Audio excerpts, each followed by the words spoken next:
ఈ కాలంలో working women అంటే డబ్బులు సంపాదించే ఉమెన్కి వాల్యూ ఉందనిపిస్తుంది ఎందుకో నాకు. అంటే అబ్జర్వ్ చేస్తాం కదా మనము, సొసైటీ పక్కన ఫ్రెండ్స్ కానీ లేకపోతే పక్కన వాళ్ళు కానీ అది అంతా చూస్తుంటాం కదా. ఎందుకంటే ఇంట్లో కూర్చొని ఖాళీగా కూర్చొని వాళ్ళ ఉమెన్కి రెస్పెక్ట్ ఉండదు. ట్రూత్ అదైతే చూసానేమో. అదే డబ్బులు సంపాదించి వచ్చే డబ్బులు ఇస్తారు కదా ఇంట్లో ఖర్చు పెట్టే వాళ్ళకి ఎక్కడ లేని రెస్పెక్ట్ ఉంటుంది. అది మరీ ఎక్కువగా ఎప్పుడంటే మన హెల్త్ బాగాలేనప్పుడు ఇంకా బాగా అర్థమవుతుంది.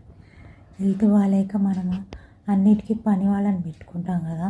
ఇప్పుడు ఏంటంటే మీతో మాట్లాడడానికి కానీ లేకపోతే మీ దగ్గర ఏమైనా సజెషన్స్ తీసుకోవడం కానీ లేకపోతే కూర్చొని ప్రేమగా మాట్లాడడం కానీ, అంటే కొంతమంది హస్బెండ్స్ ఉంటారు అట్లా, అందరూ వేయరు. కొంతమంది హస్బెండ్స్ అసలు పట్టించుకోరు అనమాట. అసలు వేస్ట్గా చూస్తారు. అంటే నా కిందనే వాడు ఉంటుంది కదా, అంటే నేను చూస్తున్న అన్నిటికీ ఇంకేంటి నేను తక్కువ చేసింది పడి ఉండాలి అన్నట్టుగా అనమాట. నోరు లేపకుండా ఉండాలి అన్నట్టుగా బిహేవ్ చేస్తారు. ట్రూత్ నిజంగా. ఏమండి ఏంటండి ఇది అని ఏమన్నా క్వశ్చన్ వేస్తే ఏంటి అన్నిటికీ పని వాళ్ళని పెట్ట కదా వంట మంచిగా చేసి, ఇంకా నీకు ప్రాబ్లం ఏంటి, నా ఇష్టం వచ్చినట్టుగా నన్ను ఉండనివా అన్నట్టు మాట్లాడతారు. అట్లా అన్నమాట.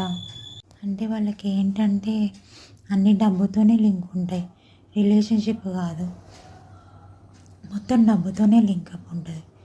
అసలు చాలా ఘోరంగా చీపురు పుల్లని తీసినట్టు తీసి పడేస్తారు. ఇంకేంటి వాళ్ళకి ఏమనిపిస్తుంది అంటే నన్ను నేనే చూస్తున్నా, నేను చెప్పినట్టే నడవాలి, నేను చెప్పినట్టే ఉండాలి, కొంచెం తేడా వస్తే నీ దాన్ని నువ్వు చూసుకో అన్నట్టే మాట్లాడతారు.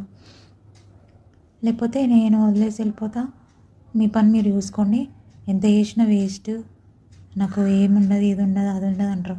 కానీ ఈమె ఏం మాట్లాడుతుంది, దీని మనసులో ఏముంది ఇది అని ఏముండదు. చాలామంది ఇప్పుడు మగవాళ్ళు అట్లానే ఉన్నారు. ఏంటంటే మారిపోయారు, ఒకప్పటిలాగా లేరు. ఒకప్పుడు జమానా చూసినట్టు ఇప్పుడు ఎవరు లేరు మగవాళ్ళు అట్లా. వర్కింగ్ ఉమెన్ చేసే వాళ్ళకి మాత్రమే రెస్పెక్ట్ ఉంది.